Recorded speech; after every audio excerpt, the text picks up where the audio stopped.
Welcome to Godzilla in 5 minutes. Fuck you, Charlie Britherton. I hate you, stupid.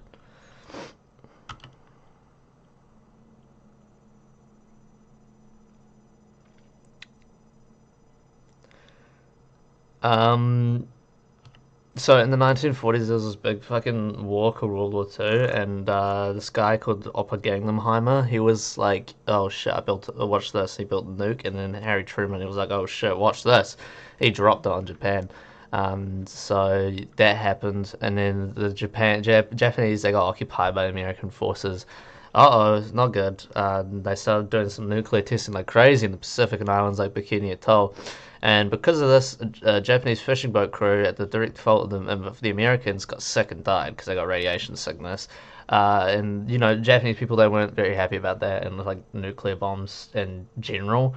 Especially this guy. His name is Tomoyuki Tanaka. That's him. That's him saying that he's Tomoyuki Tanaka, and so he. Oh shit! I didn't mean to go to that slide yet. And so he was like, he was on his way to Indonesia, and then he got to Indonesia, and then Indonesia was like, "Fuck you, go home. We're going to decline your visa." So he went back home to Indonesia. He worked for this film studio called Toho, and he was like staring out at the ocean. And he was like, "Oh, I should write my own monster movie inspired by like 20,000 Fathoms Under the Sea and stuff." So he started conceptualizing that, and he got the dream team on board for this project. There we go. Now we're on this slide.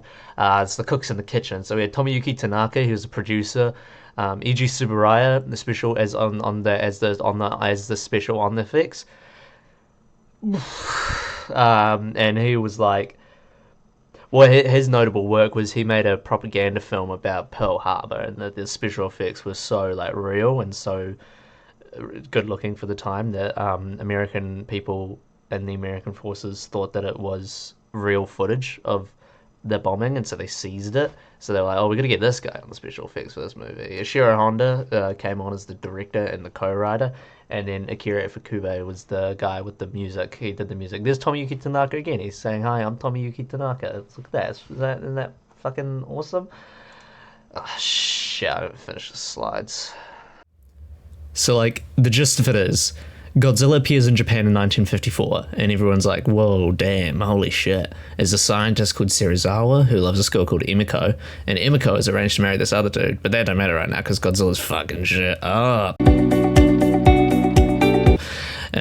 So they discovered that essentially Godzilla exists because of like Bikini Atoll nuke testing, and like he was like radiated and transformed. So then Godzilla shows up again, and Emiko goes to Serizawa's house, and Serizawa's like, "Yo, check this shit out," and he kills some fucking fish with a weapon called the Oxygen Destroyer. But then he's like, "Yo, keep this shit a secret on the lokes, because like if I use it publicly, people will want to use it and kill people." So yeah, Godzilla's fucking shit up and killing people, but then he changes his mind because like he's killing people.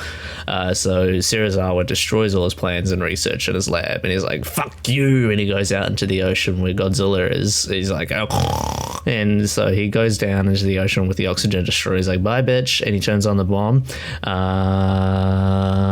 The team he went up with is like, "Yo, okay, we're gonna put you back up now." Like, okay, and Serizawa's like, "Fuck off, you melt," and he stays down the bottom of the ocean with Godzilla to die because he believes that like revealing this weapon to the world and leaving any trace of its existence will open a Pandora's box where like humanity will essentially destroy itself and create 1,000 more Godzillas. They also have this mustache guy say it. もし水爆実験が続けて行われるとしたら、あのゴジラの同類がまた世界のどこかへ現れてくるかもしれない。The first Godzilla movie is like a genuine, really compelling thriller about the dangers of nuclear weaponry and the lasting consequence it has on people. It's a pretty strong and brutal combination that forces you to watch its victims suffer and for you to see the devastation that it causes firsthand through some pretty real imagery. When the American government saw the movie, they were like, "Fuck that shit, nukes are supposed to be good, fuck you." So they cut out a bunch of footage and added a self-insert American character who explains how nukes are actually good because they kill monsters like Godzilla. But the movie still remains today as a pretty strong condemnation and a pretty damn good fucking movie that I think everybody should watch at least once in their life, even if they're not, like me. They're The seagulls. I wonder if you can hear that. Anyway, after that movie came out, we started getting shit like this.